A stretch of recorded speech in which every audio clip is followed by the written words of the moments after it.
Hi hello नमस्ते। कैसे caiman आछो? आशा करती हूँ आप लोग सब अच्छे होंगे, मैं भी अच्छी हूँ।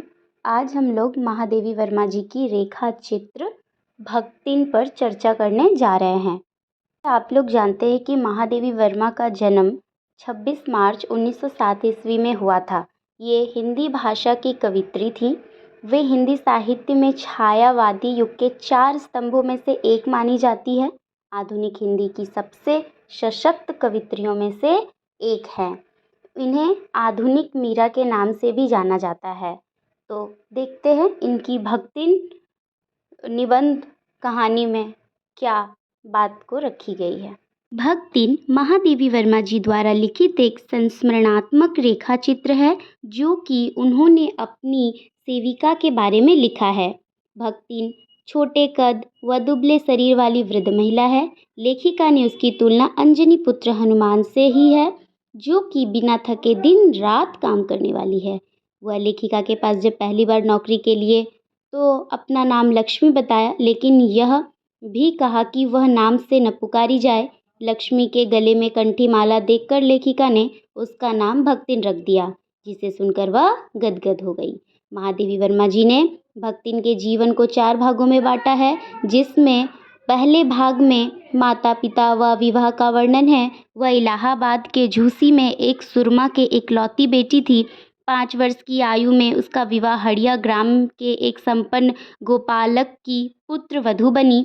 वी माता ने उसका गौना 9 वर्ष की आयु में करवा दिया। लक्ष्मी के पिता की मृत्यु का समाचार वी माता ने पहुंचने न दिया और सास भी रोने धोने के अपशगुन के डर से लक्ष्मी को नहीं बताया। तो बाद में मायके जाने पर लक्ष्मी वापस लौट आई। वापस लौटने पर सास को खड़ी खोटी सुनाई।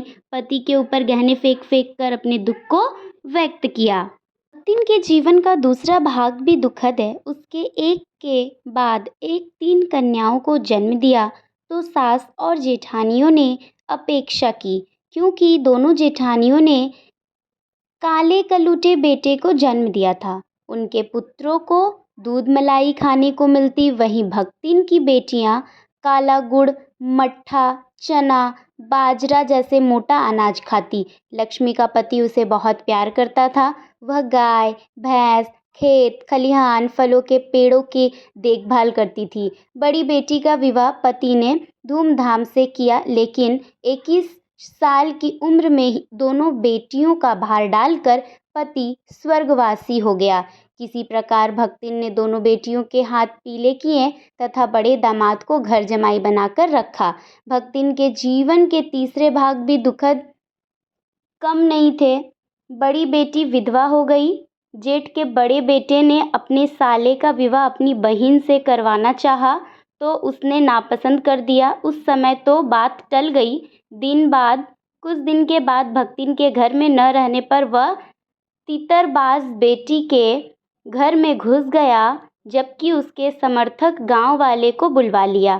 पंचायत ने कलयुग का हवाले देते हुए विवाह कराने का आदेश दिया। दामाद दिन भर तीतर लड़ाता। पारिवारिक द्वेष में गाय ढोर, खेती बाड़ी सब झुलस गए। एक बार लगान न देने पाने के कारण जमींदार ने उसे दिन भर कड़ी धूप पर रखा।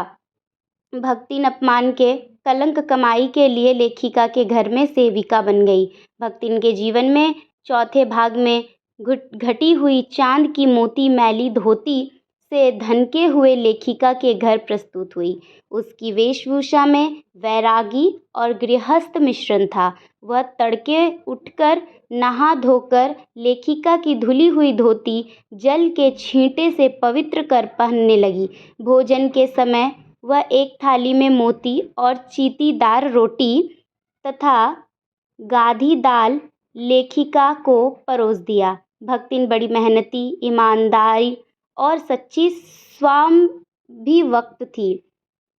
लेखिका की सेवा करना उसका धर्म बन गया। भक्तिन का स्वभाव ऐसा बन गया था कि वह दूसरे को अपने मन के अनुसार बना लेती थी, लेकिन स्वयं परिवर्तित नहीं होती थी।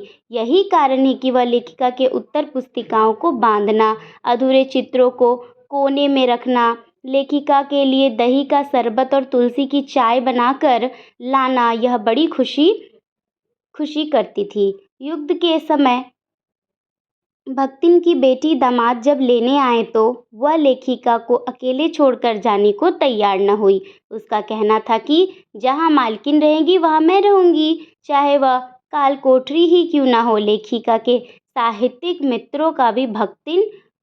बहुत समा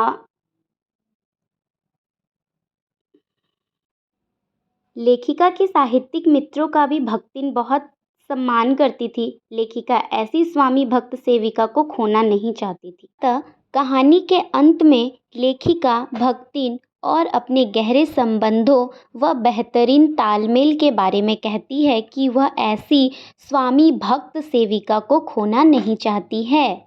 तो इस रेखा चित्र में यह पता चलता है कि महादेवी वर्मा की जो सेविका थी भक्तिन, जिनका नाम था लक्ष्मी, बट उनका नाम रख दिया गया था भक्तिन। तो इस प्रकार से इस रेखा चित्र में यह कहानी है। Thanks for watching video and have a nice day. आपका दिन शुभ हो।